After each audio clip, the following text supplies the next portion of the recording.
Good evening. It's 6:30 on Monday, April the 25th, 2022, and I now call the Winton City School Board of Education to order.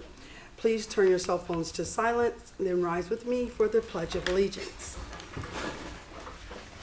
I pledge allegiance to the flag of the United States of America and to the republic for which it stands, one nation, under God, indivisible, with liberty and justice for all. Thank you. Mr. Seymour, would you please call the roll? Mr. Smith? Mr. Birdie? Here. Ms. Bryant? Here. Mrs. Kuhn? Here. Dr. Johnson? Here. As we work through our agenda tonight, I'd like to remind you, the listening audience, that the work that we do follows the SMART goals that are specific, measurable, achievable, and relevant and time sensitive. These goals have been given to establish within the district, which includes student achievement, resource alignment, and community engagement.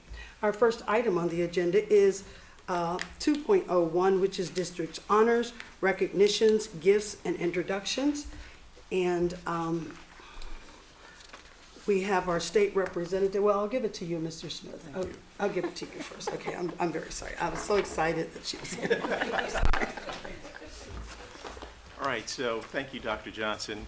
We have our very own state representative, Ms. Jessica Miranda, and she has a special honor to bestow on Mr. Chad Murphy, Mr. Carlton Gray, and Ms. Chance Gray, as well as the Winton Woods girls basketball team. So you guys have received trophies and endorsements, but it's nothing like getting state rep work. All right, when you get that one, that's the real deal. So, Ms. Miranda. Thank you. Let me not trip over the smart board behind me.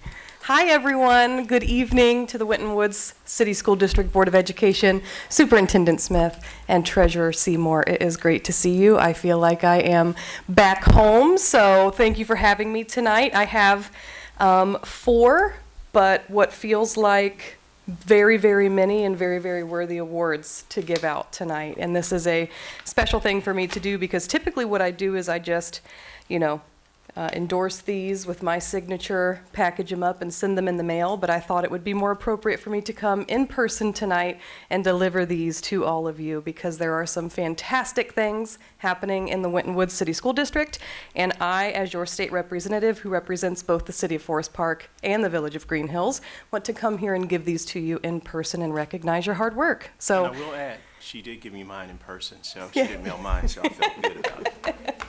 And so, like the superintendent said, you've already received all kinds of trophies, awards, and so forth, and this is just what I can do as your state representative who works for you in the state capitol to validate those awards in the form of an official state document. So, not only am I here to recognize you tonight, but all of the members of the State House and General Assembly of the Ohio House of Representatives is here to acknowledge you. So, I don't know if there's a particular order. The order is all yours. All right, so the first one I pulled up is Coach Gray. So, come on up, Coach Gray. And I won't read this entire commendation to you, but just a little bit. It says, on the occasion of your award of Assistant Coach of the Year for Division II from the Miami Valley Football Coaches Association. So on behalf of the members of the Ohio House of Representatives and myself as your state rep, I bestow upon you this commendation from the state of Ohio. Thank you very much. Thank you. Congrats. Thanks for all you do. Coach, I'm just wondering, what does that sweatshirt say, sir? This is an AAU club. Coach Murphy we just got done with football practice. Okay, all right. I was just looking for some Winton Woods stuff, that's all. Coach Murphy had us out there All and ran. right, that's all.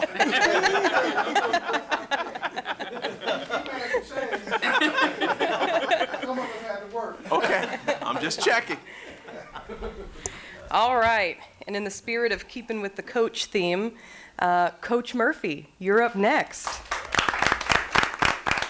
Bravo. And so this one, of course, and for those of you who don't know, I actually had the honor of bringing the coach and the entire football team, or as I should say, the Division II state champions, Absolutely. up to the State House. And that was just a joy to have you there and to have the entire team there. But this is specifically for you on the occasion of your award of Head Coach of the Year from the Division II Miami Valley Football Coaches Association. So, Coach, here you go. Coach, we have some players who'd like to come up. Couple guys, Reese, come on up too. Players, come on up. Yes, absolutely. Very good. Hey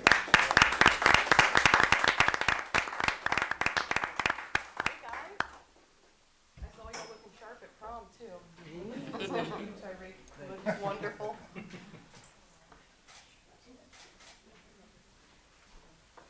You know, we have this process that's called Student Voices, and Student Voices doesn't just talk about what happens in the classroom, it's in and out.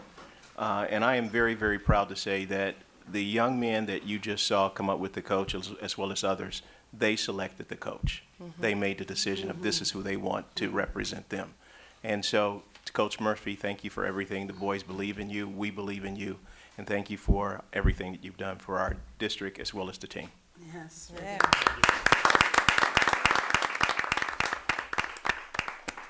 All right. Yes, sir. All right, this is a big one.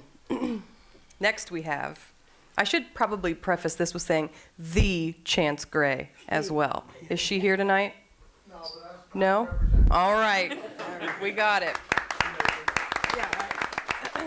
So this of course, I know I have sent Chance a couple of these already, but this big one is because she was selected as the 2022 McDonald's All-American in girls basketball. Bravo. So.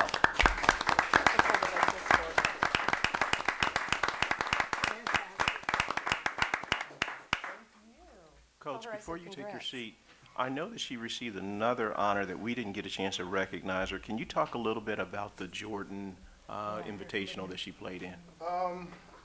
She was selected to play in the Michael Jordan brand, the Jordan brand classic basketball game that was on April 15th. So she had a big year, a lot of honors, a lot of things, and it was a great year. So she's very happy that we moved over here. I'm extremely happy that we moved over here.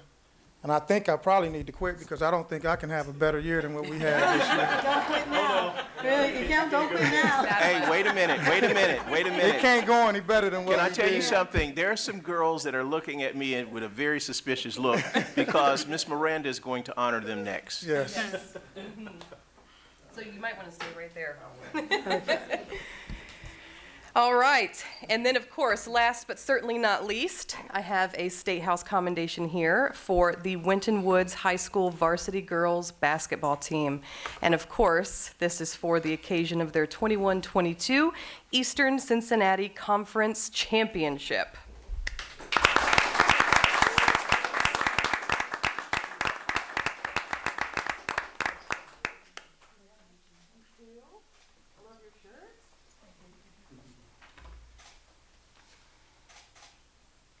Now, I don't want you guys to lose the image, but there were more than 2 girls on the team. So I don't want you to think these 2 girls defeated all these people. There were 5 each time. Just to excuse Chance, she was working. She has a job, so now that she's not playing AAU and all that stuff, she's got to work and earn some money Very good. before she goes to college. These 2 are the 2 that are fitting to be here. These are 2 of our Bravo. freshmen. This is Denia Trammell and Ryan Davis, so they'll be around here for a while. You guys are going to get tired of them, so I'm very blessed to have a few freshmen that played a lot for us.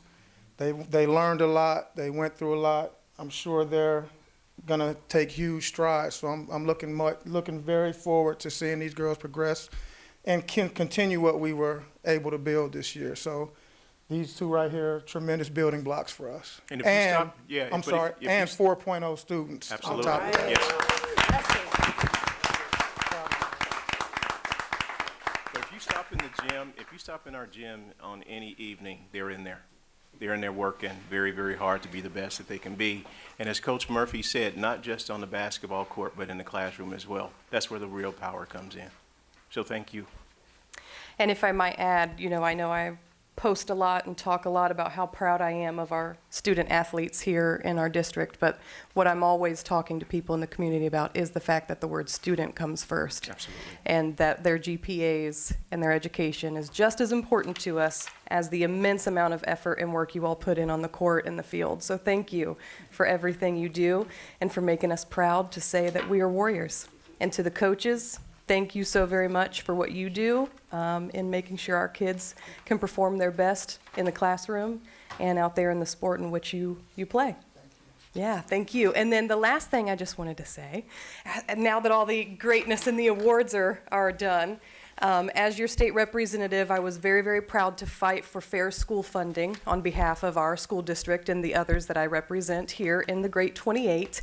I wanted to remind everyone, though, that the Fair School Funding Plan, albeit was supposed to be a plan by itself and in its own piece of legislation, however, it was only encompassed and worked into the state budget. And as you all know, and as Treasurer Seymour definitely knows, the state budgets do not reflect the amount of the length of the budgets you all have to put together in a school district, right? Your 5-year forecast and those budgets. We have a 2-year biennium budget. So I want to just remind you all as elected Board of Education members and everyone here watching and everyone who works for the district that I'm going to need your voices, I'm going to need your help, and I'm going to need your advocacy to make sure that fair school funding actually stays a thing. And it's not only limited to this past biennium 2-year budget that we have had. So Bravo. Please contact my office. I've given you all my cards, open door policy, as you know. Anytime I can be helpful, be of service, be of any kind of assistance at all, please don't hesitate to reach out. And thank you so much for allowing me some time on your agenda this evening. Absolutely. Have a wonderful night.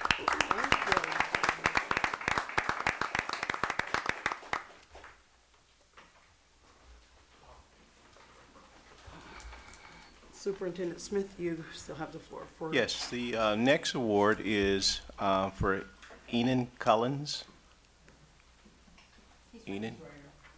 Come on.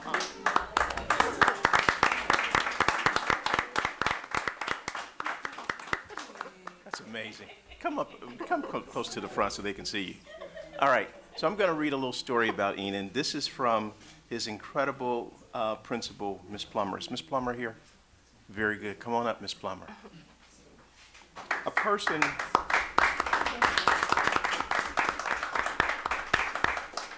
So this is the Kiwanis Characters Key Award for Integrity, Enan Cullins III.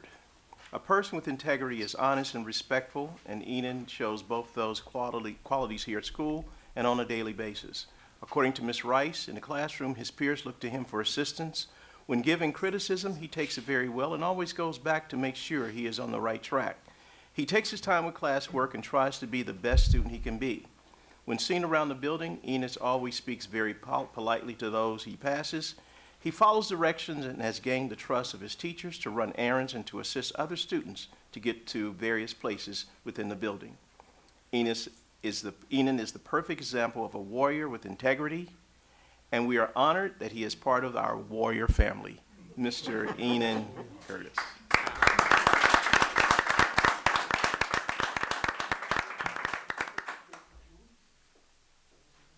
I'll stand on this side.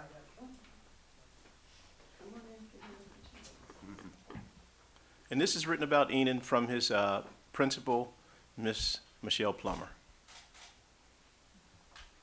Proud. Thank you.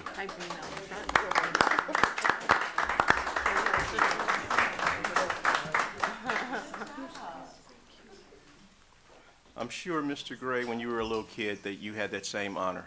I wish. Looking forward to hoping I'm still around when he comes up. Our next award, Kiwanis Student of the Month, the whole month, is Maurice Daniels. Is Maurice here?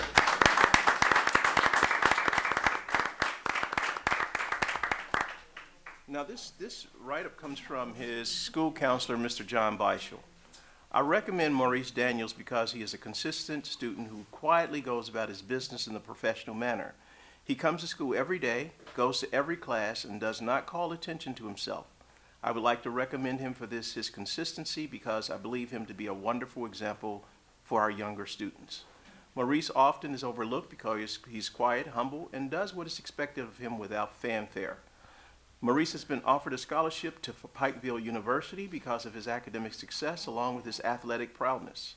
I appreciate a student who does his work, does it on time, does it consistently, and is a quiet leader in the classroom and on the athletic field.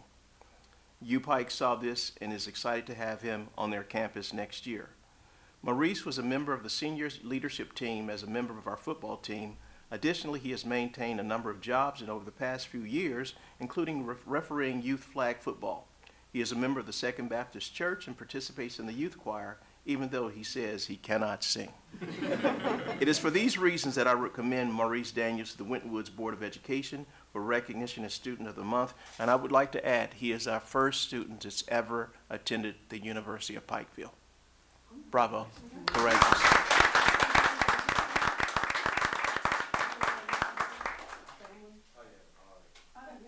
Come on up.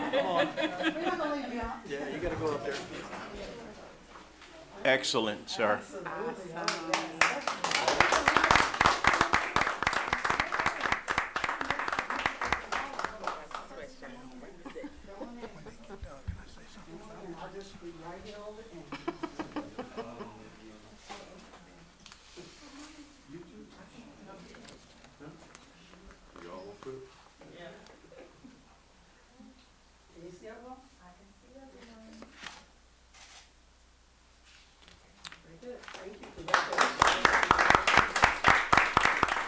So, Dr. Johnson, a student asked me, because we took a group of students to visit Pikeville because they had interest in our students. And a student asked me, Superintendent Smith, where is Pikeville? Now I can say, just follow Maurice. All right. We're gonna have ours. Our next person is Samari Kemper. Yes. That's for the march.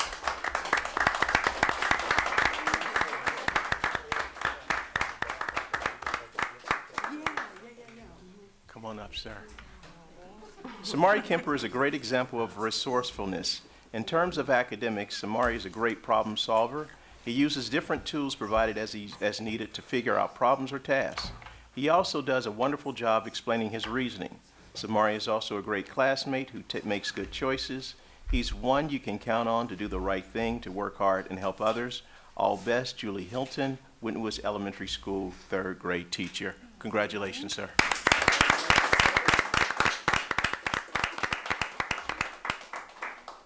Samari, with all this great character and this resourcefulness, who are you like, your mom or your dad? Oh, very good. Very good. That's powerful. Yes, good job. I am so happy that it's balancing out because usually moms win every time. So thank you both. Congratulations. Good job. Can I say? Yes, you can. Okay. He lost his mother in 2015. And I just want to give a special shout out to his grandma. She did it. Powerful. Good job. Absolutely incredible. Thank you, sir. Appreciate it.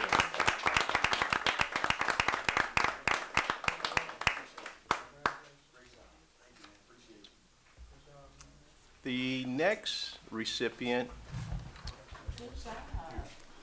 is Ina Bance. Is she here? Ms. Bance here tonight? Okay, we'll hold you. Now, some of these people we brought up because we've been trying to catch up with them for several months, so we will always find you. So it doesn't matter, even though we may have to come back for months and months, we'll keep doing it until we get it done right. The next one is Caitlin Simon-Wasilewski. Is she here? Come on.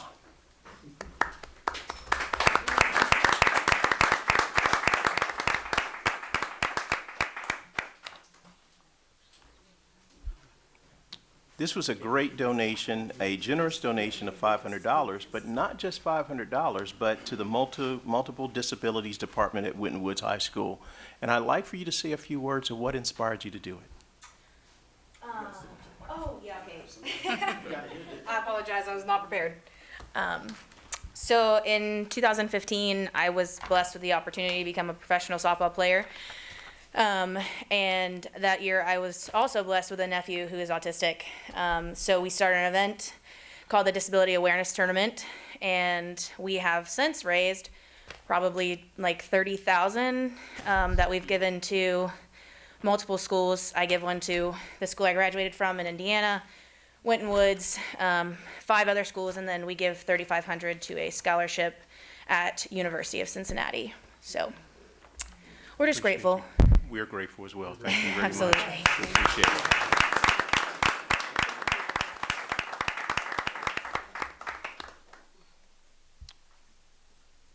Coach, the next girls' game, we might suit you up, if that's okay. Maybe. All right. The next award goes to, Ms. Jermaine is not going to be here tonight, but she will be here next month. All right? She's actually being officiated That's as why the you're up there. OMEA president or Absolutely. something of that nature. She's at another awards Yeah, program. she's at another awards program. So I spoke with her earlier, and she said she'll be at the next meeting. She promises. Okay, very Very good. good. I'm glad you remember that, Mr. Smith. Thank you. Is Deanna here? The school psych, student services department? What about Ninon? Okay, so I know where they work. We may have to take the meeting to them because this is their third time avoiding this meeting. And school psychs are just kind of, well, let me stop. All right. They're not here. The next one is, we had the Southwest Ohio Basketball League champs here, right here in Forest Park Rec League. 6th grade kids went undefeated, awesome. And we didn't get a chance to see Josiah. Is he here? Okay. All right. And then the Blessing Box and Painting Recognition Crew.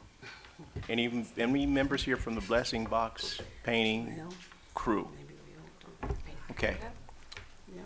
We will actually keep working until we're just going to keep moving until we honor the young people the way that they should be honored. Absolutely. And one of the things that I can tell you about the young people in our district, they have so many different things that they're working on and challenges by their jobs, staying at, different activities and events that sometimes they can't make it.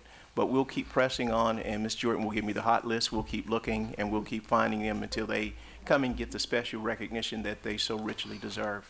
So, Dr. Johnson and board, that's it for me for the special recognitions, gifts, and introductions. Thank you, Mr. Smith, and congratulations, and thank you to our state rep and former Winton City School Board of Education President, Jessica Miranda, for visiting with us today and sharing a special recognition to the members of our athletic department. To all of our students, to our teachers, administrators, as well as to all of our wonderful community partners, for your dedication and sacrifice in serving our district. I believe that I speak for the entire board when I say that we are very proud of all of your accomplishments and appreciate your service to our district. Our next item on the agenda is a 5-minute recess, and you are welcome to stay. After our recess, we will continue on with other business, but we will take a 5-minute recess. Next item on the agenda is 4.01, public comments, and I did not receive any sheets for public comments, so we'll move on to 5.01, which is comments from the board associations. Or the first one is the Winton Woods Teachers Association, and I believe we have representatives, so come on up and. We're good. I actually don't know. Can you introduce her You though can for us? introduce- Yes. yes, Come on, I we like want to, that. we want Yeah. your We want name. an and- introduction. Yes, absolutely. Thank you so much. Yes, absolutely. Hi, I'm Michelle Bretson. I'm from the association. I'm the vice president, and our new president is here with me. This is Tasha James. She teaches 3rd grade. Been here a very long time. 22 years? Yes. And I used to go here as well. Come on up, Ms. James, see a few. My gosh, I was not expecting to talk. Okay, but yeah, I've also went here. My daughter's gone here, so I love Winton Woods. Used to go to all the games. I used to coach here, so yeah, I am a Winton Woods person all through and through. So I'm excited, nervous, but excited. So, yes. Thank Very good. Winton Woods. Thank you so much, Mrs. James, and welcome, to our meetings. The next item on the agenda is 5.02, is the Ohio Association of Public and School Employees. OPSI, you have the floor. Thank you, Madam President, Superintendent Smith, board members, community guests. I would just like to say thank you for honoring us here tonight, and I'm glad to be a part of the community, and I wanted to wish all of our students a happy end of the school year. Thank you. Yes. Students, it's not the end right now. No. Yeah. We have a few more Yeah. weeks. We got some months. Don't get too excited. Right. Please don't get too excited. Oopsie. Yeah. I can honestly say, and this is a sidebar, that as a professor, I'm always really, really excited for the first day of school. I mean, butterflies can't sleep, and I'm the same way when it gets to the end of the school year. It's like, come on, you know. So it's a cycle, but we still love what we do. So, Doc, I think they shift from butterflies to dragonflies or something. yeah, maybe, because you're ready to go when it's time to go. You need the time to refresh and regroup and come back with the butterflies ready to go again. So anyway, I digress, but the next item on the agenda is 6.01, which is the approval of minutes as presented. Board, unless you see any necessary changes to these minutes, motion would be in order. I'd like to make a motion to separate the board minutes from the 3/20th regular meeting and the 4/11 special meeting. I'll second.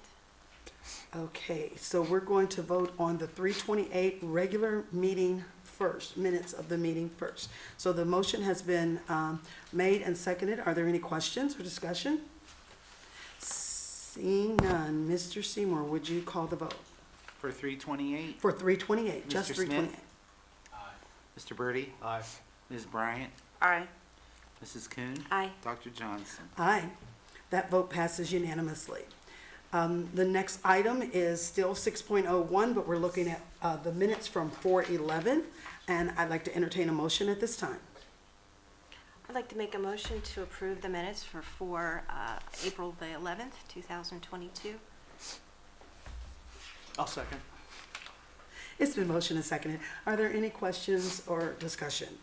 I have one. Who Okay. first and seconded the first set of minutes? Mrs. Kuhn, the second one, Mrs. Kuhn and Mr. Birdie. First one was. Sorry. That's okay. All right. All right, so with no discussion, Mr. Seymour, would you please call the vote? Mr. Smith? Mr. Birdie? Aye. Ms. Bryant? Abstain. Mrs. Kuhn? Aye. Dr. Johnson? Aye. That vote passes with one abstention and 4 to pass it. Thank you. The next item on the agenda is 7.01, which is the Treasurer's Report for Financial Statements for March 2022. Mr. Seymour, you have the floor. Yes, for the month of March, our total general fund revenues for the year were $43.6 million. Our month-to-date revenues for the general fund were 3.8, which was our state foundation and real estate advances. And I'll allude to what Representative Miranda said. The funding for the state is only for the current year and for the next year. So I think she was politely telling us that we need to continue our efforts for the fair school funding formula, and that most of the 5-year forecasts across the state will not show increases beyond the biennium. Also, in the general fund expenditures for the month, we had $37.9 million. We're currently running approximately 5% under budget for the year. All funds in the general fund had approximately an unencumbered balance of $37 million, $22 million in the general fund. We still show a current balance of $5.7 million in the building construction fund. And now that building construction fund is getting lower, our bond retirement fund becomes one of our major funds. And bond retirement is the funds collected to pay off our debt, and that's currently running at $4.7 million, but a principal payment is coming up soon. Also, if I could go on for just a little bit. Yes, absolutely. Under the financial report, Dr. Johnson and I, as you know, at the last meeting, gave us permission to do the closing on our refinancing of our bonds. Dr. Johnson and I spent about an hour signing a lot of documents, and we finished the closing of the refinancing of the bonds, and our cash savings for the restructure ended up being around $3.4 million. I would like to share that $3.4 million is a savings to the bond retirement fund, not the general fund, not any other funds, and the savings cannot be used in any other way but to retire debt. Just as construction and sale of bonds for construction of buildings can only be used for buildings. So if people hear that we had a $3 million savings, that $3 million savings can't be used to operate our schools. And it's spread over the life. And it's also spread over the life of the bonds.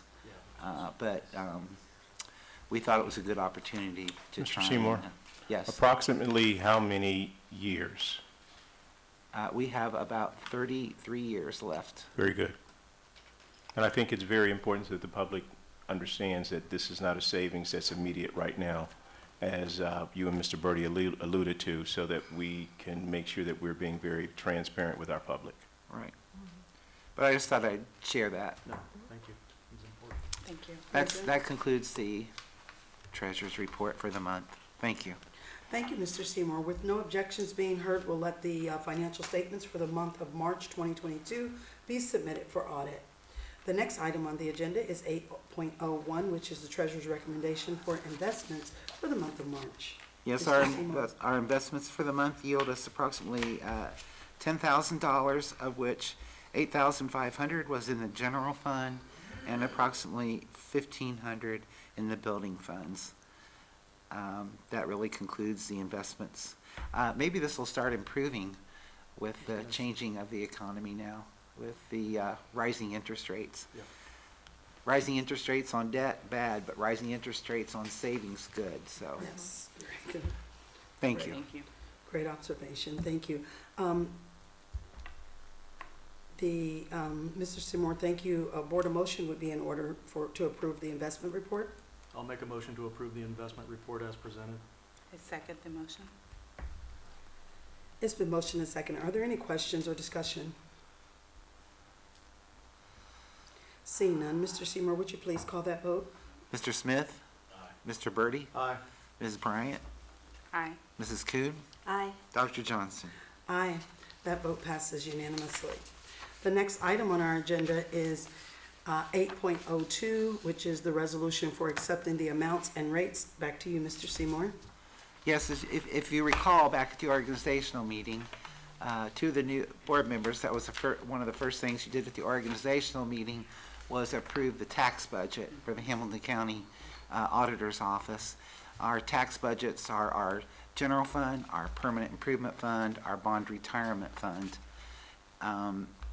So here, after passing that budget, the tax commissioners, along with the county auditor, determine what are those rates.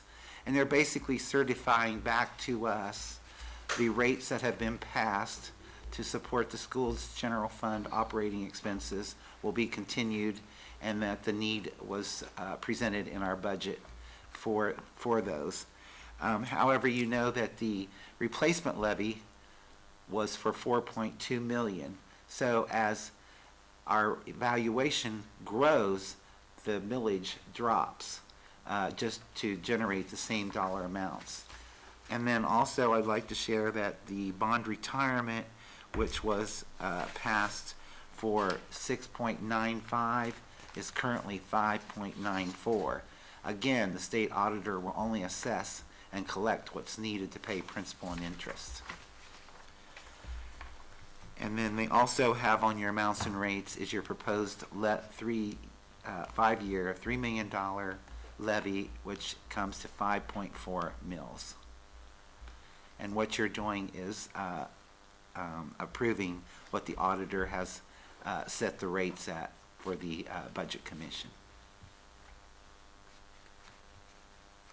Thank you, Mr. Seymour. Board of motion would be in order. I'll make a motion to approve the resolution accepting the amounts and rates as determined by the Budget Commission and authorizing the necessary tax levies and certifying them to the county auditor as presented. I'll second. Are there any questions for discussion?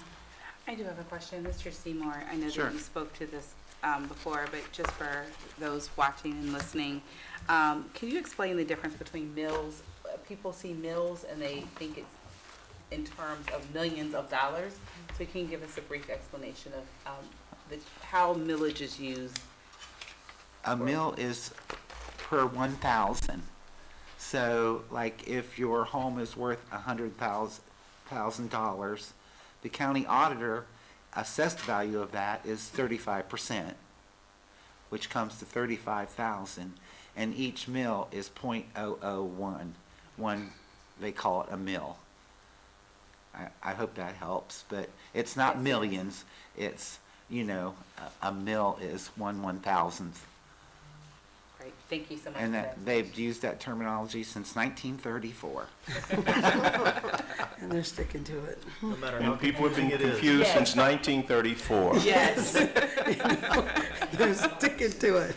In one class I was at, 1934 is when they distributed what's called the inside millage. Absolutely. And inside, at that time was the first time that they levied taxes in the state of Ohio.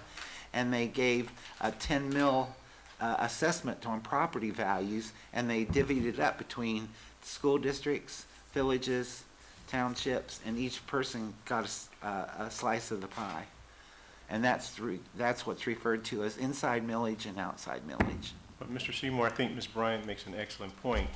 And I don't think it has anything to do with our articulation. It's just that people are confused. They think that you're making an abbreviated text about mills and millage and millions. Yeah. Right. Yeah. Yeah. Wish. And if you ever put it in your Word document, it always comes up misspelled. They think you're trying to type mileage. Oh, yeah. I bet. Yeah. Okay. Thank you, Mr. Seymour. Board, if there are no other questions for discussion, I'll ask Mr. Seymour to call the vote. Mr. Smith? Aye. Mr. Birdie? Aye. Ms. Bryant? Aye. Mrs. Kuhn? Aye. Dr. Johnson? Aye. That vote passes unanimously.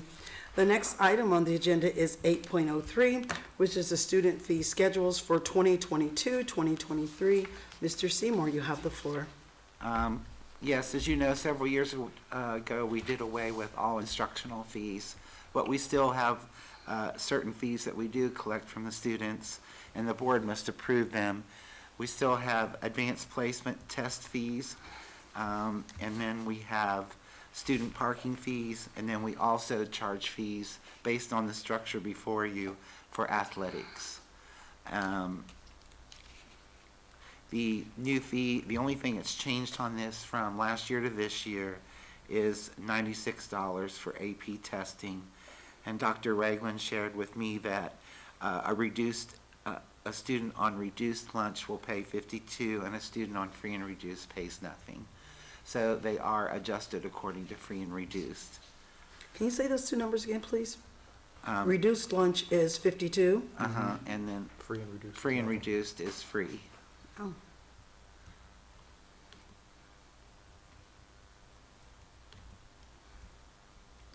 All right, very good, thank you. Board, a motion would be in order. Madam President, I'd like to approve the student fees for the 2022-2023 school year as presented. I'll second. It's been motioned and seconded. Are there any questions for discussion? I have a question. Yes. And maybe, I'm not sure if it's Mr. Seymour or for Superintendent Smith. Can you tell me why there is a fee for the placement test? So the public understands that it's not For the AP, AP test. Dr. Ragland? So when our students take the AP exams are through the College Board, and so those tests have a fee associated with them. So if they are designated as a reduced lunch, or a free lunch, student, then they have a reduced fee. But those fees are assessed through the College Board, and we have to pay them. Yeah, those are not our fees. So I wanted Dr. Ragland, Yes. who works with teaching and learning, to understand it's not, because I know what your real issue is. If I have 4 AP exams, I'm in a situation, I'm close to $400. If I'm a student that can afford it. And it's not us that's imposing, it's the College Board. Thank you for that clarification. I just wanted the public to understand that and make sure that they knew where the fees are going and that we are accountable and responsible for the money to someone else. Great. Thank you, so much, Dr. Ragland. Yes, thank you. One other thing I'd just like to point out is that I know some time back we had people complaining about the parking. Our students pay $30 for parking. If you compare that to other schools, it's way more than that, even for half a year. So that's also on there. And we also get questions or statements about the rate that students pay to participate in the athletics, but there is a cap per student and per family. So, so just wanted to bring that to the attention of everyone. So if there's are there any other questions for discussion? Seeing none, Mr. Seymour, would you please call the vote? Mr. Smith? Mr. Birdie? Aye. Ms. Bryant? Aye. Mrs. Kuhn? Aye. Dr. Johnson? Aye, and that vote passes unanimously. So the next item on the agenda is 9.01, which is school reports of the superintendent. Mr. Smith, you have the floor. Yes, President Johnson, I'm going to just mention one activity that's the most recent, and that activity is the honors diploma signage. Many districts will have signage for athletes, and we've decided that we would have the same opportunity for high-functioning kids academically, where they're going to sign and tell you what university they're going to go to.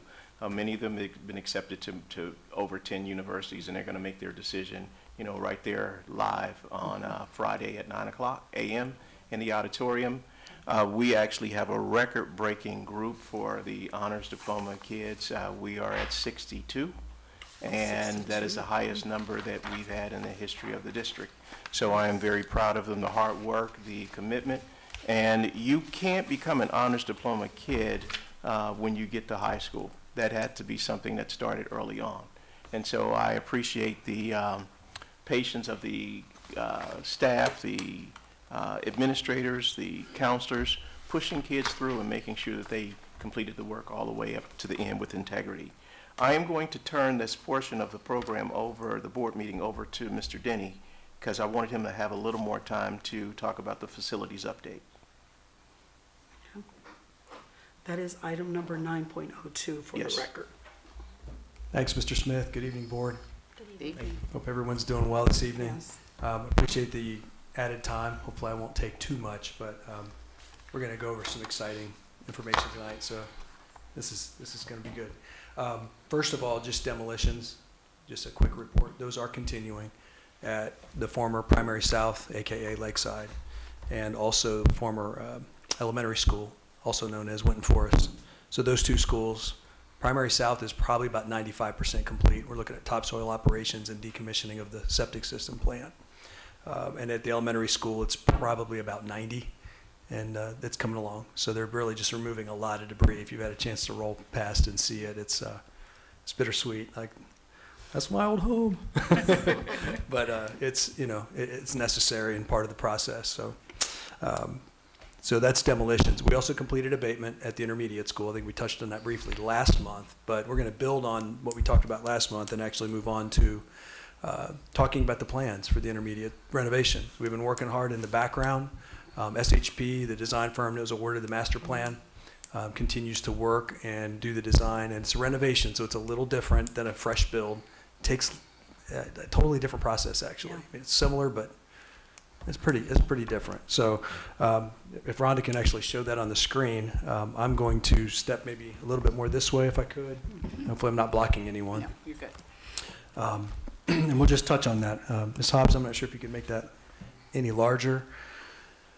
But I'll explain the colors and I'll walk through some of what you're seeing there. And please feel free to, if you have questions, feel free to stop me. And it's probably better in real time than waiting until the end when it'll be more relevant. So what you're looking at is, if I could orient ourselves first, Waycross Road would be at the bottom of the screen. And what we affectionately refer to as the new wing is to the left, and it is newer than the building was built. It's still built in, I think, in the early 1970s. So the building is from the late 60s, I think 1968. But it is still probably our best older building in terms of the bones of the building, the structure, everything that's there. So the central office is in what we call the new wing. That's the orange portion. So if you see orange, it's not directly connected to the delivery of instruction at the building. So it's more of a support feature. So in orange, you can see the kitchen. Also the stage, you see where the gym is. Obviously, you see the basketball court. Just above that it says dais. That is actually envisioned to be this space. This is the board meeting space. And it could be oriented either direction. So you could either face the cafeteria, which is going to become a large motor room space, but it'll be a flexible, adaptable space. Probably not functioning as a cafeteria. Best practice in preschool is actually considered to be in-room dining. Like that to teach kids all the social skills and measurement. And there's so many things that can access collaboration. So anyway, the cafeteria is there and can be used in that fashion. However, it's a multi-purpose space. So those are the orange spaces, and perhaps the most exciting orange space is at the bottom of the screen near the main entry. And the blue triangles, by the way, are entries where students could debus and enter the building. And because they're little guys, we want to have lots of points where that could happen, so they don't have as far to move. But the orange space is the CLC, or Community Learning Center.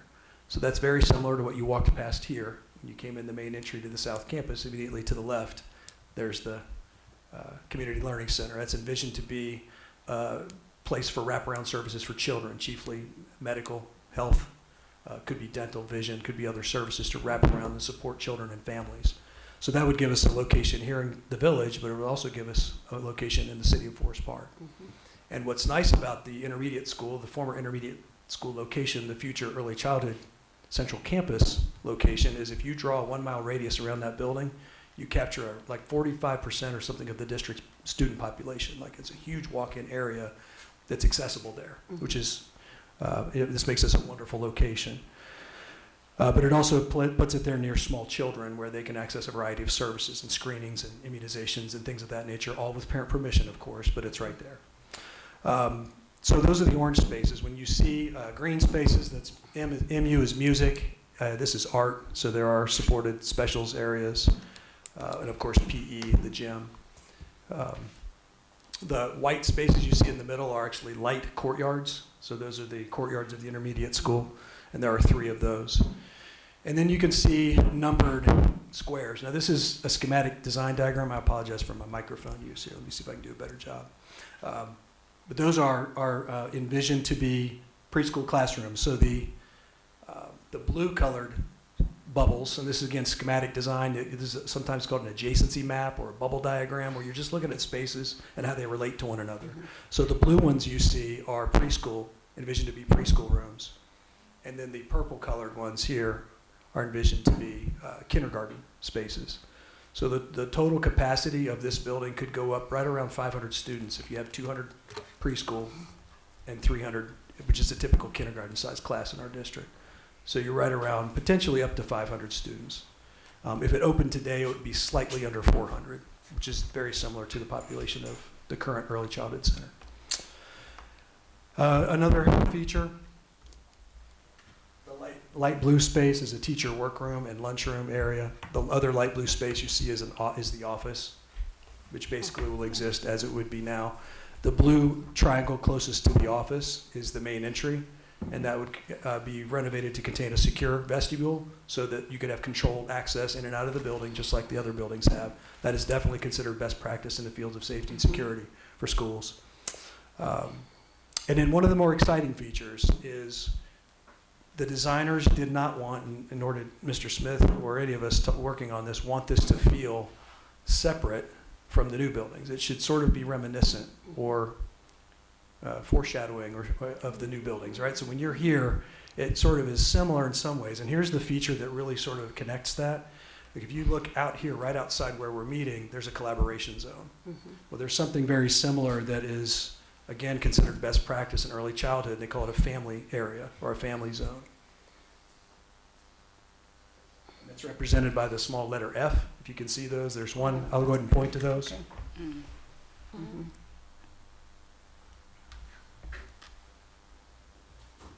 Those are intended to function similar to a collaboration zone in that you could do a variety of functions there. It could be pull out for students. It could be extra area for work. It could be perhaps intervention. It could also have something to do with meal times and meal service. So there's a variety of things that could be done in that area, to serve the needs of the kids and the students. It also should sort of point at and start helping students understand the flow and function of these small learning communities, which is essentially what these are. You can see there's a group of rooms that surrounds each of those spaces. So I think I hit all the high points. But yeah, that's Mr. Smith. Yeah, anything? Just a little bit about the central office and how we were very intentional not to come back to taxpayers. Yeah, Mr. Smith brought up, we end up a school short, and it's nobody's fault. It's a great problem to have, but when we started the design process, and the district wrote 2 letters, I'll just add for the record. When we began the design process with the OFCC, the Ohio Facility Construction Commission, they commissioned a third party, an independent third party, to do an enrollment projection. That enrollment projection just looks out 10 years. It's based on your previous enrollment and the trends that they see, plus birth rate analysis and all kinds of other statistical things that they look at. And they go, okay, in 10 years, you're going to have this many students. And from that point on, the state's running their formula. Like, it's not, Winton Woods thinks they need this much money. It doesn't matter what we think. The state says, you have this many kids in 10 years. There's this amount of square foot per kid. It's this cost per square foot, and boom, there's your money. So it's all state formula driven. Now, we can say what we want about that, but the truth is we would never be in the position we are right now sitting in a new school without the state's assistance. That would have been a 16 to 17 mil levy that had zero chance of ever having any taxpayer appetite. So we're here because the state, helped us basically. But we have to function with their rules. And so one of the things we did is wrote a letter right away saying, we think our data's J-hooking. We think we're down, but we're going the other direction. And we gave some reasons why we thought that was the case, and the state just said, live with it. And we actually gave facts about where we were. In the state formula, preschool and kindergarten is not in the formula. Right. And we know that he just gave you information. We have over 400 students that fit that bill right now, and we're talking about 500 students that can fit into this room, this building. We could have gone back to taxpayers to say, hey, listen, we made a mistake, we're 1 building short. Not going to happen. So we've been very, very fortunate to use ESSER funds to reconstruct this, to make it come alive for the kids. And as Mr. Denny said, it has to have some of the amenities of the other school. The preschool parents, the primary North parents, you would have to give them all hugs because they've been very patient, because they're saying, we see this other new thing here that our kids are not involved in, and we are here, and we're just saying, just be patient because we're growing your kids into that experience. The other thing that we did not want to do is we promised taxpayers, this is not about adults, this is about children. We were never intending on building a brand new central office, even though our central office was demolished in order to make way for the North Campus. It was always blending it into the operation, that we were not trying to create these Taj Mahal kind of things. It was an opportunity to say, we want our central office to represent our school, and with our little ones coming through. Now, it did have to have some separation, all right, because it couldn't be right on top of the preschool. But imagine you can walk through central office and get a chance to see preschoolers in action every single day. So it was very, very intentional to make it work. No, just building on what Mr. Smith just mentioned, the enrollment projection for our district this past year, 2022, which is 10 years out from 12 when it was completed, is about 400 students south of where we are now. So it's projecting us to be at about 30, I think it's 3477 or something like that. It's off the top of my head. I didn't look it up, but we're quite a bit past that. And we're essentially, in our district, about a school short. So the dilemma is, what do we do? We don't want to immediately overload the building. Can this building serve that many students? Yes, but not well. No. Not well, especially not coming right out of the gate. So we knew collectively there had to be a better solution, and without going back to the residents to impose additional tax burden. And coming from a COVID experience, that would have just been an overkill for teachers to really try to absorb that many students.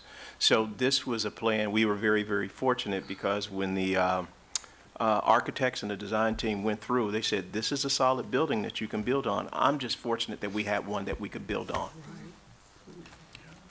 So now the orange triangle right there at central office, is that an outside exit or entrance that? Not yet. But it will be, is that Yes, what I see? Okay. Yes, And parking on that side and everything. Oh, It's a it'd be pretty parking incredible over plan. there, okay, that was gonna be my next question, so if we have a door over there, is it gonna be, yeah. So when you guys get a chance to see Jeff Parker, he is brilliant in trying to really design. Being a resident of the community, knowing what the community looks for and what they want and all the attributes that go along with it, we made some changes along the way. I'm hoping that we can get those garage doors in that can create in and out play at the same time. If the weather gets bad, the garage doors come up, kids come in, and you can still enjoy the outside. So we're hoping that that can be part of the feature because that will look different than anything that we've ever had before. Where would that be in the structure?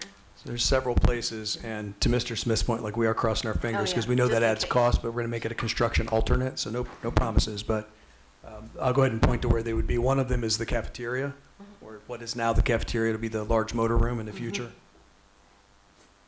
which is along this wall. Those could open. The other area is off of this family room into the courtyard. That's a cool idea, yeah. Off of this family space into this courtyard, and off of one of these family spaces into this courtyard. So the courtyards will be used as play spaces, play areas Absolutely. at this point? Yes. Because they're condensed and. Yes, Yeah. and one of the items on the 5-star rating is containment for preschool age children. Well, one of the best ways to do that is using the building itself. It's very protected and safe. Absolutely. Very good. Would there also be other playground areas? Yes. around- There's an outside. Yeah. Yeah. You know, one of the things I was hoping for, Ms. Kuhn, was, but the gym is situated in a wrong way, even though we didn't design the thing. But we were hoping that the gym, that the garage doors could come up and it leads right from the outside. We've seen this in some of the design manuals where it leads right outside from the gym and you could have several classes kind of cooperating at the same time. The way it's confined, I don't think that that's a possibility, but, you know, I can get arthritis from crossing the fingers so much. Right. Some serious crossing.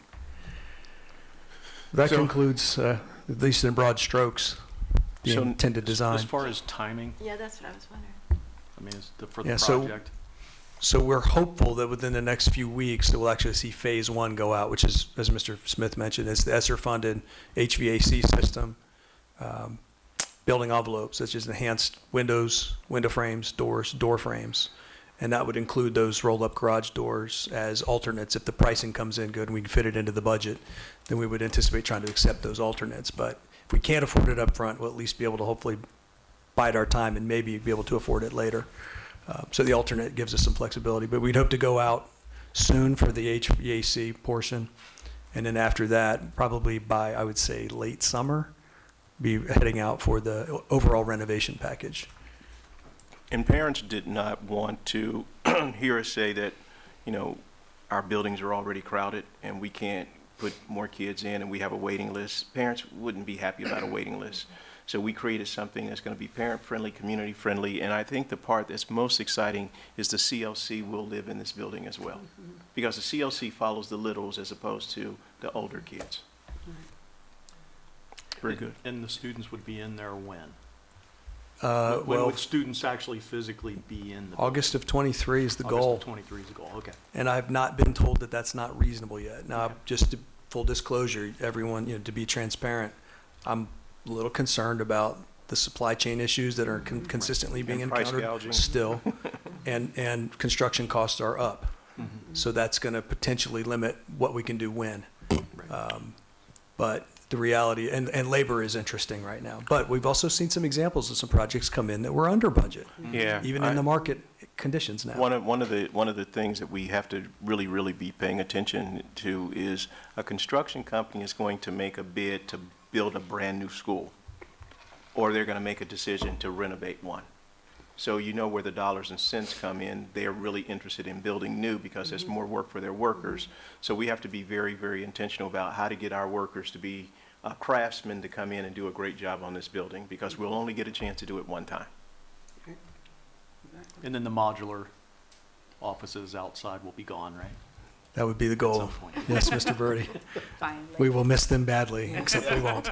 They serve Not good. even a They've little. served there. Nice. Nice. Yes. They'll be turned over to the people that, well, not people, there are people that live in them, but it's not kids. So they'll have, you know, free space to do whatever. Right. But I'm excited about the project Oh, I am because too. we thought enough to figure out how to make this work without just knocking on doors again. Because taxpayers are saying, how do you make this thing leaner and smoother and more efficient? And I think we hit the nail on the head. Well, thank you both for thinking of that and not saying, hey, we're one short, sorry, your kids are overcrowded. Mr. Denny, you did mention the 5-star rating and looking at the design and making sure it fits into those elements to continue Absolutely. to have the 5-star, Yes. which is impressive for the districts. So Yes, thank yeah, you. this should actually support it better than the current facilities. Perfect, thank you. Yes, ma'am. Thank you, Mr. Denny and Mr. Smith. I think I echo all the board. We're excited to hear all the initiatives and the changes and the things that are coming forward. The other point that I think we have to address or be aware of, and I think people are, but they, kind of be reminded, is that when you build a house, you build it from the ground up. And the kindergarten, the pre-K, we might not see the results of that for another 3-4 years once they've had all-day kindergarten, all-day preschool. And while educating all the students are important to us, building a good foundation is absolutely key. So I'm so excited about this. I mean, I think that it's a great foundation, and all-day kindergarten is what makes the difference when students get into the first grade and they know how to sit still, they know how to pay attention, they know how to, engage. It makes all the difference as opposed to staying at home with their babysitter and playing all day. I mean, it's a wonderful opportunity. Now, I know with kindergarten and pre-K, there is, there's pay. So is a sliding scale is how they take care of that financially? It is a sliding scale, but I think... Mr. Seymour question? Yeah, but I think that when Mr. Seymour gave the information, when I gave the state of the schools about where we are with the budget and where we are with programs, if the state really funded preschool the way that it was supposed to be funded, we would be in a great position. There is a bill and a motion now about making that a reality, because there are so many parents that are saying, if my kid had a preschool opportunity, I would have been better off, and my child would have been better off academically. And I know Ms. James and Ms. Bretz would feel the same way. Having that preschool opportunity ahead of time before the kid gets into an elementary situation would actually stop kids from having IEPs and being labeled and having disabilities that we could probably overcome earlier if we had the opportunity to have them in front of us. Yes, very good. But yes, there is a sliding scale also. But it's nice that that's going on right now, even though it's not in the brand-new building, but we are very pleased that we have a 5-star rating right now for our districts. Yeah. I know they're eager to get into a new building soon, but their patience will be rewarded. We are just hoping that Primary North doesn't start having problems because it's upset that we're moving out. Sort of like that car you get rid of, Ms. Coon, and it starts acting up on you, saying, you're not going to trade me in like this. I'm going to fight you to the end. So, hey, thank you. Thank you. Thank you. We really appreciate it. It's just exciting to hear that. It's really exciting. Okay, so that was our 9.02, the school facilities update. The next item on the agenda is 10.01, which is a motion to go into executive session. And board, I will entertain a motion at this time. I'll make a motion to go into executive session for the employment dismissal of a public employee and negotiations. I second that motion. It's been motioned and seconded. Mr. Seymour, would you call the vote, please? Mr. Smith? Aye. Mr. Birdie? Aye. Ms. Bryant? Aye. Mrs. Coon? Aye. Dr. Johnson? Aye. That vote passes unanimously. We'll enter into executive session now, and we will return and continue the order of business, that's remaining on our agenda. Okay? So. We're now returning back from our executive session. Mr. Seymour, would you please call the vote? Mr. Smith? Here. Mr. Birdie? Here. Ms. Bryant? Here. Mrs. Coon? Here. And Dr. Johnson? Here. All right, so now where our next item is superintendent's personnel schedules. Mr. Smith, you have the floor. Yes, Madam President and Board, the recommendation is to approve the personnel schedules A, C, D, E, and M.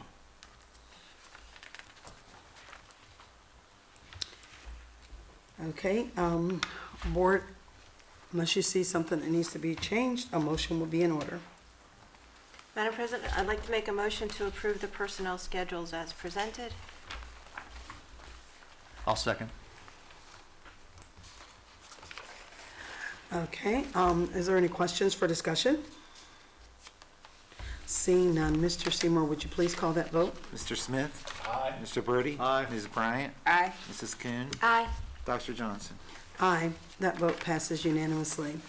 The next item on the agenda is 11.02, which is the, all right, Ohio Association of Public Schools Employees Memorandum of Understanding. Mr. Smith, you have the floor. Mr. Seymour, do you have a copy of the MOU? Not Oh, written out, it's just actually online. in our board docs. Oh, Mr. Birdie, yes.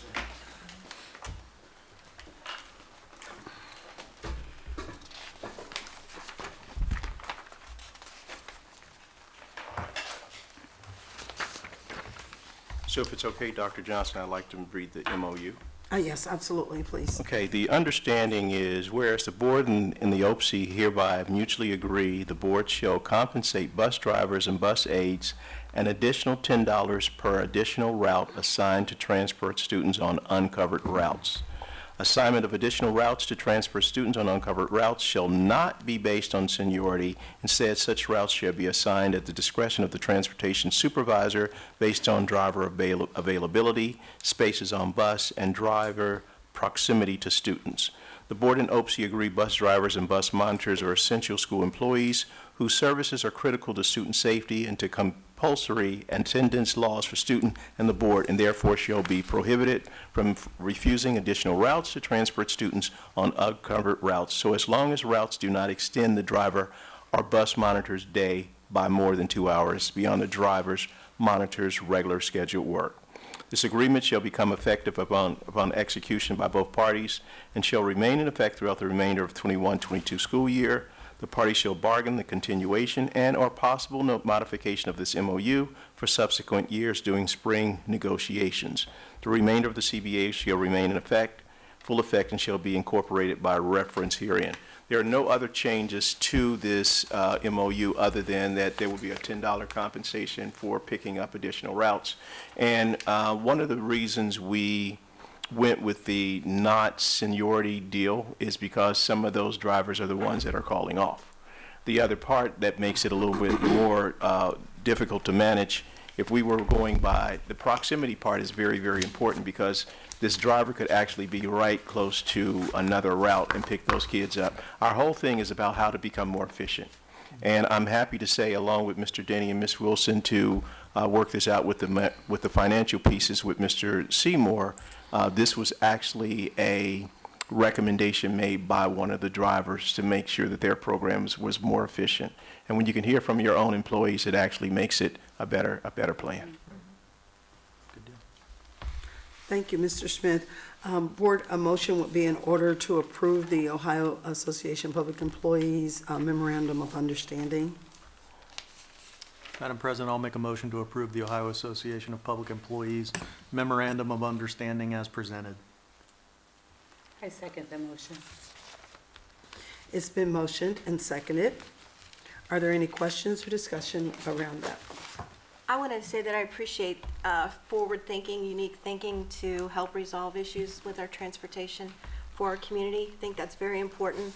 And I appreciate the suggestion by one of our employees and the fact that our administrators are open to that, I think reflects a lot about, says a lot about the input from our employees. So I thank you. I think the other thing, Ms. Kuhn, is when you're meeting with employees and you're not doing exactly what they want, they believe you're not hearing them. And I think this is a case in point that we did hear you. Thank you, Mrs. Kuhn. I think we all kind of agree with that statement. That was very good. If there are no other questions for discussion, Mr. Seymour, would you please call the vote? Mr. Smith? Aye. Mr. Birdie? Aye. Ms. Bryant? Aye. Mrs. Kuhn? Aye. Dr. Johnson? Aye. That vote passes unanimously. The next item on the agenda is 11.03, which is the resolution for National Teachers Appreciation Week. Mr. Smith, you have the floor. Dr. Johnson, I looked back at my notes from several years, and you always seem to be so happy to read this resolution, so it is yours. Absolutely. Chomping at the bit. Okay, what I will do is I will read the, board, I'll read the motion and read the resolution, and then we can put the motion on the floor, okay? All right, resolution for National Teachers Appreciation Week, May the 2nd through the 6th, 2022. Whereas the week of May 2nd through the 6th, 2022 is National Teachers Appreciation Week, and whereas public schools have been the gateway to success for every generation of Americans, and whereas a strong, effective system of public school education for all children and youth is essential to our democratic system of government, and whereas public schools are at work shaping the future for a whole new generation of young Americans who will take their places in education, business, industry, and government. And whereas no other profession has so great an opportunity to make a lasting and life-changing impact on the lives of so many, and whereas teachers empower, inform, teach, enlighten, share, enrich, create, motivate, mentor, and touch the minds of those students they are entrusted with. And whereas, is it appropriate for the Winton City School District to pay tribute to the teaching profession as a whole and to recognize teachers for their dedication and for their commitment to challenge and educate the youth of our schools and community.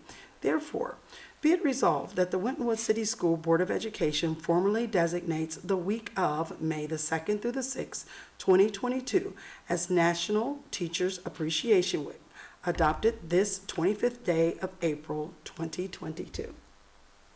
Thank you. Very good. Board, I'll entertain a motion at this time. I'll make a motion to approve the resolution National Teacher Appreciation Week, May 2nd through the 6th, 2022, as presented. I'll second. It's been motioned and seconded. Are there any questions for discussion? Is that Mrs. Kuhn, right? Mrs. Yes, Cohn, Thank you. yes. I would just like to say, as a teacher of over 30 years, we appreciate when someone recognizes the work that we do. So thank you to the district, and we do appreciate the teachers and what they do. So, all right, Mr. Seymour, would you please call that vote? Mr. Smith? Aye. Mr. Birdie? Aye. Ms. Bryant? Aye. Mrs. Kuhn? Aye. Dr. Johnson? Aye. That vote passes unanimously. The next item on the agenda is 11.04, which is the resolution for National School Nurses Day for May the 11th, 2022. Mr. Smith, you have the floor. Yes, Madam President, I'm excited that we have our own nurse, Bryant, here. And I'm just happy that she sits close to me in the meetings in case something goes bad, she can take care of me. But I am excited that, Ms. Bryant, you will be honored to read the resolution for the National School Nurses Day. Absolutely.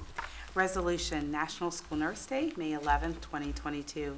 Whereas it is proper to acknowledge school nurses for their professional contribution to encourage and support a healthy environment and education for our nation's youth and for the students and staff of the Winton Woods City School District. And whereas school nurses provide a vital role to the institution of public education through their unique expertise for managing primary and preventative health. And whereas school nurses are diligent, motivated, caring professionals who influence and promote a healthy school environment that is safe and conducive to learning.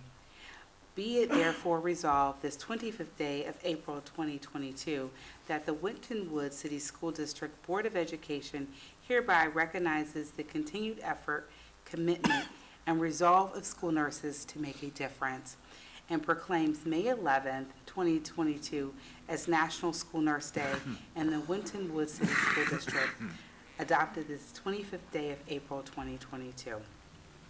Thank you, Mrs. Bryant. Board, I will entertain a motion at this time. I'd like to make a motion to approve the resolution for National School Nurse Day, May the 11th, 2022, as presented. I'll second the motion. It's been motioned and seconded. Are there any questions for discussion? I don't have a question, but I would like to say thank you to the school nurses. Nursing is near and dear to my heart. I echo what Dr. Johnson said. This is my 30th year. Actually, May will be my 30th year in nursing. So I celebrate nurses and all that we bring to the profession. And thank you to the members of the school board for giving school nurses their special day. Thank you. Thank you, Mrs. Bryant. Mr. Seymour, would you please call that vote? Mr. Smith? Aye. Mr. Birdie? Aye. Ms. Bryant? Aye. Mrs. Kuhn? Aye. Dr. Johnson? Aye. That vote passes unanimously. The next item on the agenda is 11.05, which is the resolution for Nutrition Employee Week, May the 2nd through the 6th. Mr. Smith, you have the floor, and I would like Mrs. Kuhn to read that one. Well, this is some special insight. So Mrs. Kuhn was not selected for this just by chance. Having a conversation with Alex, he told me about him having the Wheaties and eating the vegetables all the time, so you've been that mom. So you get a chance to read about the nutrition Like the chicken proclamation. nuggets. Okay.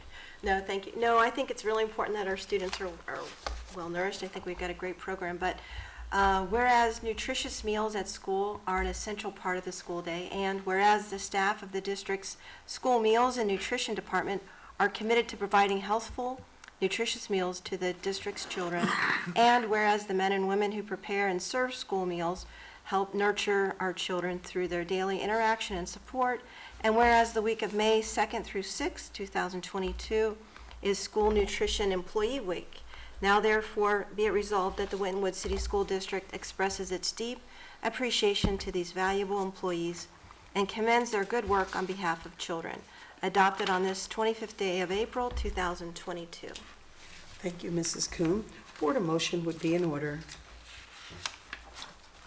I make a motion, Madam President, to approve the resolution School Nutrition Employee Week, May 2nd to the 6th, 2022, as presented. I'll second. Thank you. It's been motioned and seconded. Are there any questions for discussion? I think Mr. Doctor and his team, they do a tremendous job. It's amazing. The kids appreciate the lunch, and I don't know if it's the distributed dining that make them like the food, because if that's the case, we should have done it a long time ago.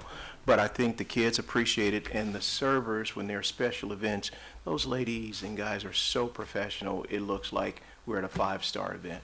So Right. When we went on a tour of the schools, I noticed how well it was prepared, and the presentation, it smelled very good, I must say, as I toured the buildings. But thank you again for that tour and for seeing what our nutrition staff do every day. and they're always that professional. Am I right, Mr. D? Always, all of the time.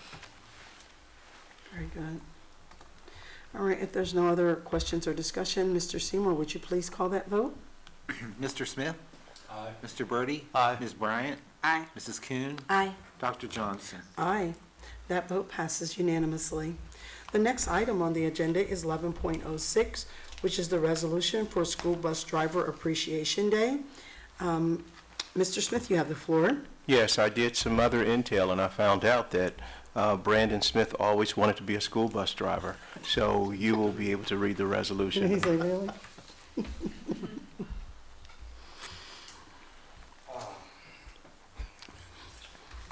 School Bus Driver Appreciation Day official proclamation. Whereas the Winton Woods City School Board of Education, in recognition of school bus drivers, declares May 2nd, 2022 as School Bus Driver Appreciation Day. And whereas this is a day to officially acknowledge and express appreciation to school bus drivers throughout the state of Ohio for their continued excellence and dedication to the safe transportation of school pupils. And whereas the Winton Woods City School Board of Education has the utmost respect and admiration for school bus drivers and transportation employees who have dedicated their lives and their talents to our children, who are truly our community's most precious and important resource. And whereas the board acknowledges the vital role they play in achieving the mission of the Winton Woods City School District to be a quality educational system providing the opportunity for all students to reach their potential in mind, body, and spirit. And whereas the board recognizes that school bus drivers within Winton Woods City School District are among the best in the nation. Now therefore, be it resolved that Winton Woods City School District does hereby extend its sincere appreciation to Winton Woods City School District bus drivers and transportation department employees who contribute to making our schools successful. Adopted this 25th day of April 2022. Thank you so much, Mr. Smith. Board, a motion would be in order. I'll make a motion to approve the resolution for School Bus Driver Appreciation Day, May 2nd, 2022, as presented. I'll second. It's been motioned and seconded. Are there any questions for discussion? Yes, Madam President, I believe that the Human Resources Department as well as the Business Department are going to have a special thing for the bus drivers on May 2nd. And the date and time we can send you, it would really be good if someone from the board could show up just to kind of thank them, because the bus driver situation is very difficult in the entire state and the entire country. And just to show a little more appreciation, I will be there. But I think if members from the board came, I think it would just be a good gesture.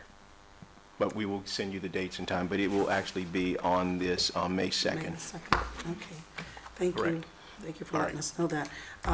The other thing is, we do want to take care of our bus drivers because there is a bus shortage, and we want them to know that we appreciate them. And we appreciate the memorandum of understanding that also helps the bus drivers. So we want them to know that we appreciate them. So send us that information, and those people who on the board who can attend at that date and time, then hopefully they will I do show. believe it would be May 2nd at noon. At noon? At the bus Okay. garage. Yes, okay. Noon is what you think? Okay. Okay, If you're there at 12, you're early. you're going to That's be good. okay if you're there at 12. You won't be late. Yeah, you won't If be you're there late. at 12, Thank you, won't thank you. Okay, if there's nothing else, Mr. Seymour, would you please call that vote? Mr. Smith? Aye. Mr. Birdie? Aye. Ms. Bryant? Aye. Mrs. Kuhn? Aye. Dr. Johnson? Aye. That vote passes unanimously. Thank you to my board colleagues who read the resolutions for us. We appreciate that. The next item on the agenda is 12.01, which is the Board of Education reports and the legislative report. Mrs. Kuhn, you have information you would like to share with us. Thank you. Sure. For the sake of time, I'd be as efficient as possible, but I did hand out some information to our team from the OSBA legislative website. A couple points that I just wanted to highlight. One was that the state lawmakers again granted boards of education and other public bodies a temporary authority to conduct and hold meetings virtually. I'm not saying we're having virtual meetings, but I know there could be some times where one of our board members may have an event or something that could prevent it, but it does allow our board to be effective and work together. And I thought that was important. That is, they just extended it through the end of June. I don't know if that would continue on or not, but I did want to point that out to the board. One other piece that I thought was interesting is under government activity, or governor activity, Governor Mike DeWine signed into law House Bill 597, and this just gives some more, it provides capital appropriations, including approximately $444 million, let me say that again, $442.8 million, not billion, for local school construction through the Ohio Facilities Construction Commission that received prior conditional approval. So they realize the importance of modifying our public schools in Ohio, and I appreciate that that work continues. Mr. Smith? Yeah, where's there's some one other other ones? piece on House Bill 51. It just reads, the public body must ensure that the public can observe when applicable and hear the discussions and deliberations of all the members of the public body, whether the member is participating in person or electronically, and it would actually remain in effect, as Ms. Kuhn said, until June 30th, 2022. Thank you. Thank you, Mrs. Kuhn, and also Mr. Smith. The next item on the agenda is 12.02, which is the Great Oaks Center Technical Center Report. Mr. Birdie, have information you'd like to share? Yeah, I sent out an email to everyone with some of the normal documents of board highlights, Mr. Snyder's weekly update to the Great Oaks board members. A couple of things. There was a presentation by the Laurel Oaks Dean, Kevin Apt, at the meeting, and I thought page 5, if you get a chance, look at that presentation, go to page 5, talks about some of the culture that they want to have at Laurel Oaks and how they kind of define what that means, and I thought that was pretty interesting. And then we had one student from Scarlet Oaks, or one Winton Woods student who was recognized, Gary Dorsey. I think we've actually recognized him before. He's a repeat. In dental assisting, and Gary placed 9th in the it's Healthcare Occupation Student Association State Healthcare Display Competition. So, and with that, I will conclude my report. Thank you, Mr. Birdie. We appreciate that. And board, just check your email if you haven't already read the report, and he'll have everything from Mr. Birdie. Excuse me. The next item on the agenda is 13.01, which is board motions and recommendations. And I don't have anything. Do any of my colleagues, do you have anything that items up for discussion or under board motions and recommendations? Okay, seeing none, we will move on to the next agenda item, which is 14.01, which is comments from the members of the Board of Education, Superintendent and Treasurer. So we will start with Mr. Seymour. Excuse me. Might surprise you, but I do have something to add. House Bill 126, which is in Mrs. Kuhn's summary, will limit some of our activity on adjusting our real estate property values. They've tried to restrain us. Let's say something on Winton Road sells for $1 million more than it was currently on the auditor's value for. We will now have to, to file to get that sales price, we will have to pass a resolution stating that we are going to counter complaint the sales price for that property. We have never filed complaints on residential properties, but we do periodically, as you know, we do counter-file complaints on commercial properties which try to get a reduction, and we have been successful many times. So it will put a little bit of, I think it doesn't take place until next January, but we will have to be more compliant and more, I guess I'll have to be more on top of it to say, so that I meet all those deadlines and days and all of that. So you will be seeing things come here before you asking for permission to file a counter complaint simply to get commercial property valued at its sales price. I think this is somewhat overkill, and when I was just at my convention in Columbus for business officials and treasurers, the treasurer from Columbus City Schools spoke on this, and he was very, very good at talking about it, and he firmly believes this is a way that the commercial property folks of Ohio have come up with to shift the tax burden back to residential. Because as your commercial property values shrink, you still get to collect the same dollars. Absolutely. So that transfers over to residential. Yes. So I do, there are several the larger school districts where their, let's say their total valuations are a large part of their, we're not so much that way. We're more residential. I think they're going, Columbus, Akron, Cleveland, maybe Cincinnati Public, I think they're going to file a counter complaint on this and say it's overburdening. The gentleman from Columbus said he will have to pass close to 3,000 resolutions a year just to keep up with his commercial property sales. The other part of it, it creates a bad relationship with your businesses. Yeah. It actually creates a storm, because you're taking them back to something that they've already filed saying this is what my value of my property is worth, and we're challenging them on it. It's just basically rough. Winton Woods has only challenged when there's sales. And if there is a sale of a property and it's a reduced value, we don't challenge it. Right. We let the Board of Revisions make that decision. But we have had some instances where a commercial property will just ask for a reduction for no reason. And we've actually gotten a couple appraisals, and believe it or not, as soon as you file that counter complaint, that's dropped. Yeah. And that just builds the relationship. Yeah, that's what you're saying. It's kind of nice when you're trying to, not so nice when you're I didn't trying mean to build. muddy the water, but No, it's it's good a information. very hot topic in the large urban school districts. Well, I'm happy that somebody's going to have a counter offer or a counter opportunity, because it just puts schools in a very compromising situation. And that person who in Columbus, they would be filing so many over and over and over that you couldn't even keep up with it. And just look at downtown metropolitan Columbus. Yeah. I mean, the turnover and the property sales and he was very good speaking about it. I think he's leading the charge.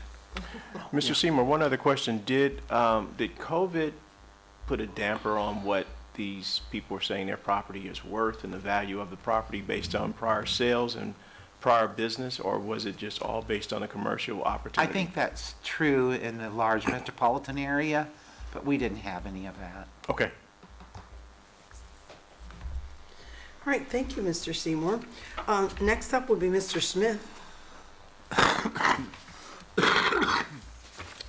Yes, oh, I'm Okay. sorry, I forget, Superintendent Smith. I'm just excited I do have it, about the yes, opportunity on Friday to see so many young people making their commitment to further higher ed, and you get a chance to see them in real time. The kids are so articulate. They've made videos. Ms. Jackson, thank you so much for the extra overtime to get all the videos made in time, because I think it's a huge endeavor. We could say that that program will last 15 minutes. That means you only have 2 kids. It's going to last a while. So just be patient. And the good part about it, it's lasting a long time because we have so many kids that are meeting the criteria. And it's really a tribute to all of the work that they're doing in that school and the schools before, keeping the kids motivated, excited about it. And finally, to my teaching and learning colleagues, thank you for pushing the envelope very, very hard to keep those kids. I know you had them as National Honor Society kids, and we found out that some of those kids maintained that. And to Dr. Ragland, thank you very, very much for always kind of keeping the your finger on the pulse about how many kids, how many kids, how many kids. And 62 is a lot when we know that there are some districts that have none. So that's a true testament to the work, and I hope you guys can make it because you get a chance to see the kids sign off for the next part of their journey. Very good. Mrs. Kuhn? I want to thank everything that it takes to make this operation work. All the bus drivers, the food service people, our teachers, our nurses, the administrators. All of these are really important. The work is so important each and every day. So thank you to everyone. I want to thank our students too for their participation and coming each day and being ready to go to work and learn. I also want to remind folks about an upcoming vote on May the 3rd, and just to get out there and go vote. I want to encourage everyone to go out and exercise their right to voice. The other thing, I did want to give recognition to the 62 honors diploma students. I don't think we can say it enough. I want to appreciate their hard work. Thank you very much. And that's the main gist of what I want to say. There's a lot of appreciation going on, so thank you. So Ms. Kuhn, I am going to be excited when every time I give Mr. Martin at the high school the challenge that we wanted to grow the process, he's assured me that it will be a third of the graduation population, which means we're talking about 100. Right. All right. And it's grown. So make sure you let him know that, Dr. Martin, that he told me that. And it has grown year over year, just so everybody knows it's not been stagnant. I think my first year on the board, there was like 16. 16. Yeah. I believe my first year But on the board. the other part is that what we found out, some of the 16 didn't earn an honors diploma. They just had a high GPA. No, this was after that. Then It's they okay. did, This was yeah, it. then they Oh, then they okay. did that. And Well, also, that, yeah. sorry, go ahead. No, go ahead. No, and that's the other point. I mean, the honors diploma criteria are state mandated criteria. They're not Winton Woods No, developed sir. All across the criteria state, for you an are honors meeting that diploma. high caliber This of is a state education. mandated Yes, sir. criteria. And I think that says volumes. We set the bar for students. We told them what they can achieve, and they went after it. So thank you again. And many of those kids, you'll find out, participate in activities all year round. So you can do both, or many of them work all full-time. Very good. Thank you, Mrs. Kuhn. Mrs. Brandt? Actually, Ms. Kuhn said everything I wanted to say. I had little notes and she recognized everyone. So I'm going to say ditto. And again, thank you for those who were watching, who attended. Congratulations to all the students who were honored. Please keep up the good work. I'm looking forward to the signing day this Friday, and unfortunately, I won't be able to make it May 2nd, but I'm going to say congratulations to those students. And again, thank you. Thank you, Mrs. Bryant. Mr. Birdie? Yeah, I think it pretty much all been said, except I'll say thank you to Mrs. Miranda for showing up, our state rep for coming to hand out the awards. I think, you know, seeing our 2 basketball players up there with Coach Gray and hearing that I think they both had 4.0 grade point averages. That's Freshmen. Yeah, as freshmen, yes, that's phenomenal. So, you know, there's a lot of good things happening in the Winton Woods School District. Very good. Thank you, Mr. Birdie. Mr. Brandon Smith? I'd like to thank the little people. All the little people who do little things around here and make such a big difference. Absolutely. On a serious note, no, I'm just excited to hear all the accomplishments and see where our district is headed. I'm just happy to say that, you know, when I first got on the board, we had over 60 honors. Yes, right. 16, you know, I can't speak to that. If I was wearing a watch, I'd be looking at it. I just like to say accomplishments happen when I get on the board. But once again, it is so exciting to hear all of the accomplishments, both scholastically, athletically, and within our arts department. Yes. It just speaks to the strength of the Warriors here, the district, the Warrior Nation here. And so I applaud each and every teacher, staff member, Mr. Smith, our superintendent, Randy, our treasurer, everybody who works very hard in our offices to keep our grounds, to transport our students, and then our students who work hard. You know, it's not easy to, you know, be in athletics and be on honors. I couldn't do it, so hey, I commend the people who can do it. And I know how hard it is, because I watched my sister do it. I got a twin sister, she did it, I did it. So I understand what they're going through, and I applaud them, and I will not be able to make it to the honors signing as well. You know, a job requires me to be out of town, but they definitely have my full support, and I'll give them my kudos today. Yeah. Very good. Thank you, Mr. Brendan Smith. That's what they call me. All right. I'd just like to thank my board colleagues for taking time out of their busy schedule on a Saturday. This past Saturday, May the 23rd, the OSBA trainer, Terry Morgan, came and we did a board training. I'd also like to thank Mr. Doctor for providing lunch, and Superintendent Smith and Treasurer Seymour for their special contribution to the success of the board retreat. It was like many hands came together, and it really did. I started the ball rolling, and then just these guys picked it up and ran with it, so I really appreciate that. And it was Mr. Doctor's birthday, so we surprised him and sang happy birthday. But he came in on his birthday and served, had lunch for us, so I appreciate that. I want to offer another thank you to everyone who were acknowledged with gifts, honors, and recognitions tonight. I know I said this in the last 2 meetings.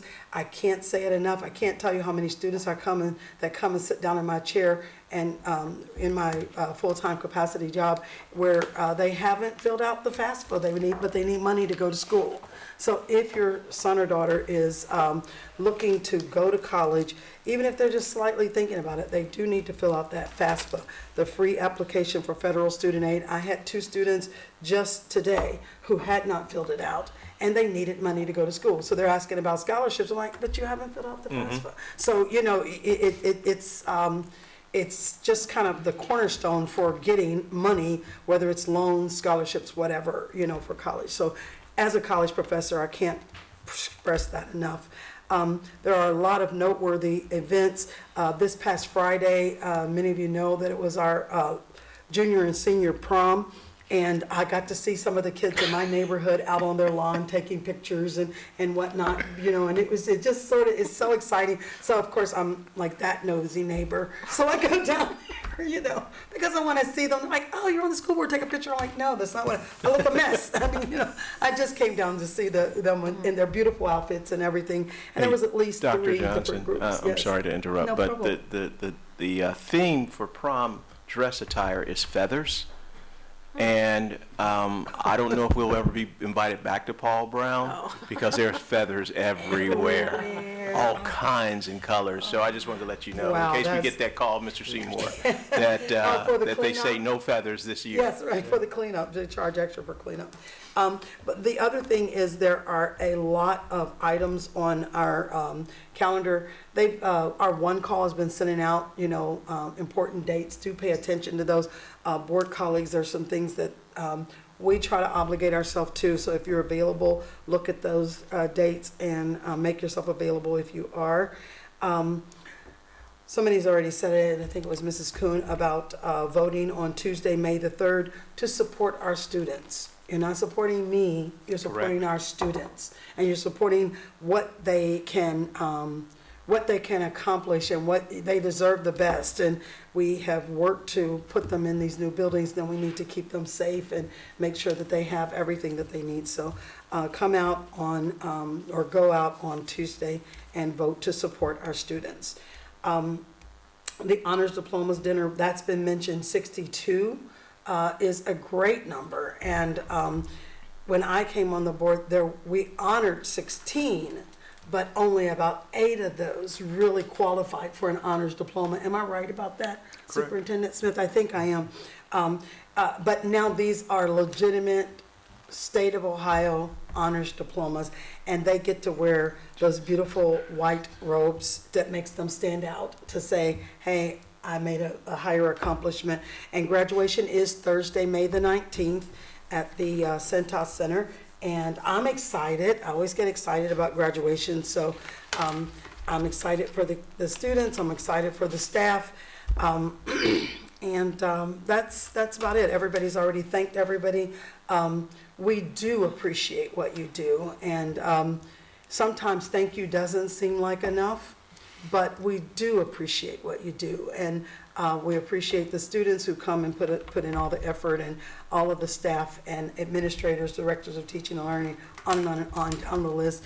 And even the support staff, we just appreciate what you do to make this district what it is. And I've heard somebody say, oh, Winton Woods is the best kept secret. Well, we don't want to be a secret anymore. Right, absolutely. Right? We have to tell our story, because people are looking from the outside in, making their own judgment calls, and we're not those things. So I just appreciate what you do for our students. And Doc, yes, a nice segue to telling our story. I am just honored that we have Drew Jackson, which will be our community engagement coordinator. Thank you, Drew. Yes. We're excited. Yes, thank you. Yes, and she has been here for several years and has the background to support the position. So we welcome you into the interim full-time, arena. So a little bit, some of the same, some different, but more of the same probably. So we welcome More of the same. Much more of the same. Okay, I'm sorry. Superintendent wanted me to put that much on there for you, okay? All right. That's all I have right now for public comments. Board, I do not think, moving into the next item, 1501, I do not think we need to go into another executive session. So with that said, we want to thank Waycross Community for your service in videotaping tonight's meeting. And with that said, I'll call the meeting of the Winton Woods City School Board of Education regular meeting for Monday, April the 25th, I forgot what day it was for a minute, adjourned. Thank you, stay safe, healthy, and have a good evening. Thank you.